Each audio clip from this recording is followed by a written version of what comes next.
obsession to possess a perfect life that was never hers by stealing the identity of others.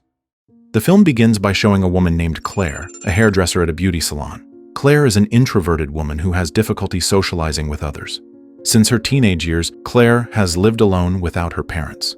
At the moment, Claire is waiting for a customer to arrive at the salon. When she works serving her clients, Claire feels very happy listening to stories about their lives. This time, one of her clients named Sarah comes to the salon at night to dye her hair.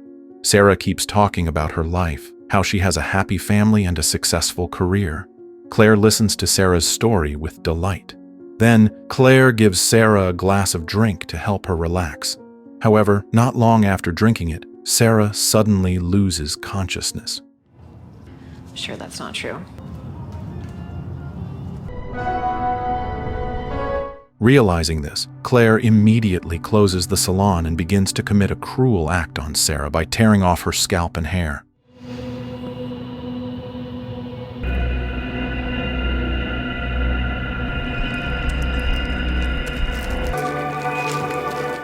Claire then kills Sarah and disposes of the body in a secret place unknown to anyone. Afterward, Claire takes Sarah's hair to the basement of her house, which she uses as storage for the hair and belongings of her victims.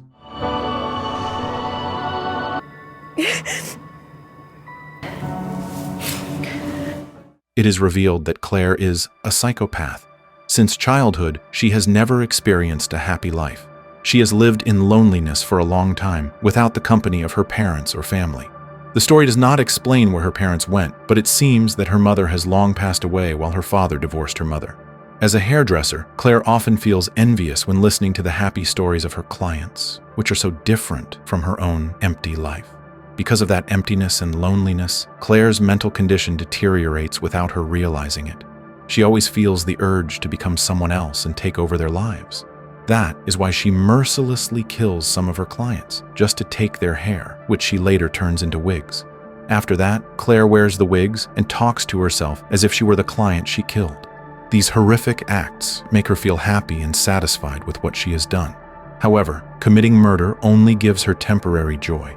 Once she grows bored, Claire will surely look for another client to be her next target. By now, she has killed several women without anyone knowing.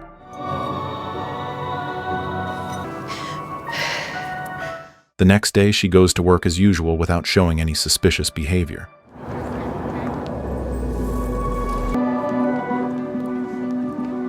Then Claire receives a text message from one of her loyal clients, Olivia, who asks her to style her hair for her wedding day. At first, Claire does not intend to accept Olivia's request, but since Olivia keeps insisting, Claire eventually agrees. The following day, Olivia comes to Claire's salon and asks her to find a hairstyle that matches her wedding dress. Oh my God. Is it weird that I'm nervous right now? Once the styling is done, Olivia looks very pleased with the result. Olivia then invites Claire to come to her house that evening because she wants Claire's opinion on whether the hairstyle matches the wedding dress she will wear. Claire happily agrees to visit Olivia's home. That night, Claire arrives at Olivia's house and is warmly welcomed. She is astonished by the beauty of Olivia's home. From its decorations and luxury, it is clear that Olivia is a highly successful woman. Claire then helps Olivia put on her wedding dress, and it looks perfect with the hairstyle Claire created. Thank you. Afterward, Claire and Olivia chat about their families.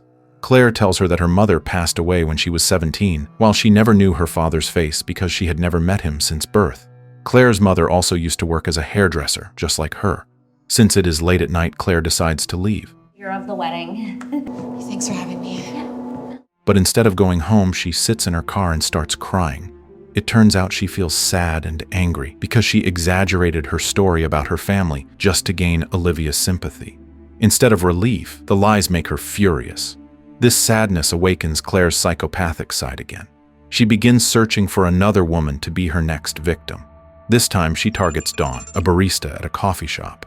Cleverly, Claire slips a high dose of sleeping pills into Dawn's drink. After Dawn faints, Claire drags her into the kitchen and starts cutting into her scalp. Unexpectedly, Dawn regains consciousness and is shocked to find her face injured. Out of desperation, Claire immediately kills her on the spot. Shortly after, Claire receives a text from Olivia, inviting her to a party that will be held on Saturday. The next day, Claire begins to think about stopping her terrible habit of killing people. She develops a desire to socialize with those around her and tries to prevent herself from committing another murder. Therefore, she closes off her basement, the place where she hides the belongings and hair of her victims. That night, Claire gets ready to attend Olivia's party. Don't wait up.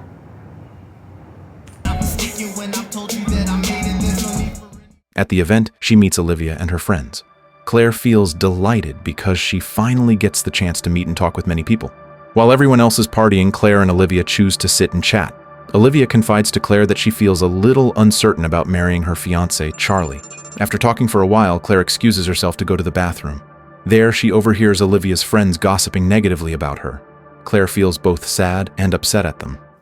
Like, doesn't Liv know her? Like, she's fucking creepy. After the party ends, Claire secretly follows one of Olivia's friends home.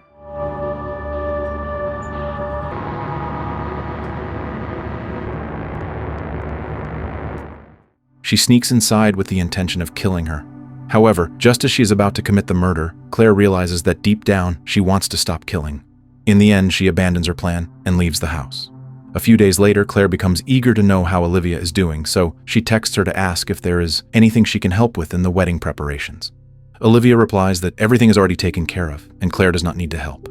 Time passes, and though Claire goes about her life as usual, she begins to feel empty again and grows increasingly obsessed with Olivia's life. Every morning, she starts her day by checking Olivia's and her friends' social media updates. The obsession intensifies, and Claire even begins stalking Olivia while she is out jogging. Since Olivia has not sent her any messages, Claire finally gathers the courage to visit Olivia's workplace. Olivia is visibly surprised to see her there because she never told Claire where she works. Puzzled by how Claire found out, Olivia listens as Claire once again insists on offering help with the wedding preparations. Olivia firmly explains that everything is ready and asks Claire not to worry. For now, she just wants to spend some time alone before the wedding day. Suddenly, Claire brings up their previous private conversation about Olivia's doubts regarding marrying Charlie. Olivia immediately becomes angry that Claire dares to mention such a personal matter, especially since her wedding to Charlie is only days away. Claire tries to apologize, but Olivia walks away without saying a single word. After that incident, Claire feels extremely anxious about Olivia. The next morning, she immediately sends Olivia a message, but Olivia does not reply. Desperate, she tries calling her. Yet again, Olivia refuses to speak to her, instead asking Charlie to answer the call. This rejection makes Claire even more distressed. That night, she recklessly sneaks into Olivia's house. Her obsession with Olivia grows stronger as she dares to use Olivia's belongings as if they were her own.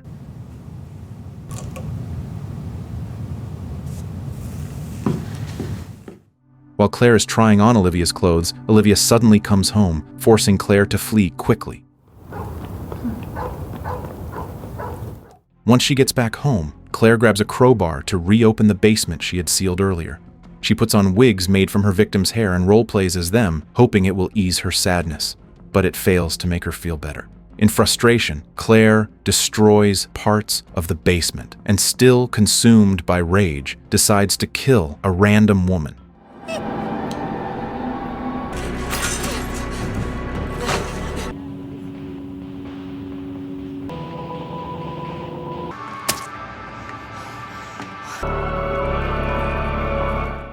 After murdering her, Claire scalps the victim and places the bloody hair directly onto her own head without cleaning it. She then revels in front of the corpse. The next day, Claire feels much better and starts her morning by buying coffee. At the cafe, she notices police flyers showing a CCTV image of her. Panicking, she snatches one of the flyers to prevent others from recognizing her. She then heads to Olivia's wedding venue to help style her hair. There, Claire becomes consumed with envy, realizing Olivia has everything she desires: a successful career, caring friends, a loving family, and a loyal partner. Seeing Olivia's joyful face makes her jealousy unbearable, as she longs for a life like Olivia's. While they are alone in the bridal room, Olivia asks Claire to fix her hairstyle again. Suddenly, Claire breaks down in tears. Olivia asks why, but Claire only replies that Olivia does not understand something. I don't run Olivia. I have to tell you something. What? Soon, the wedding ceremony begins. Guests are seated and Charlie waits at the altar. Olivia walks into the church, but when Charlie lifts the veil, he is shocked. It is not Olivia, but Claire, disguised with a wig made from Olivia's hair. Chaos erupts as guests rush to the bridal room, where they discover Olivia's lifeless body. Before the ceremony, Claire had brutally murdered Olivia, driven by her obsession with possessing Olivia's seemingly perfect life. The final scene shows Claire realizing what she has done. Her face, once filled with joy at living Olivia's life, slowly turns somber. After murdering Olivia, it becomes certain that Claire will face execution for her horrific crimes, and the story comes to an end.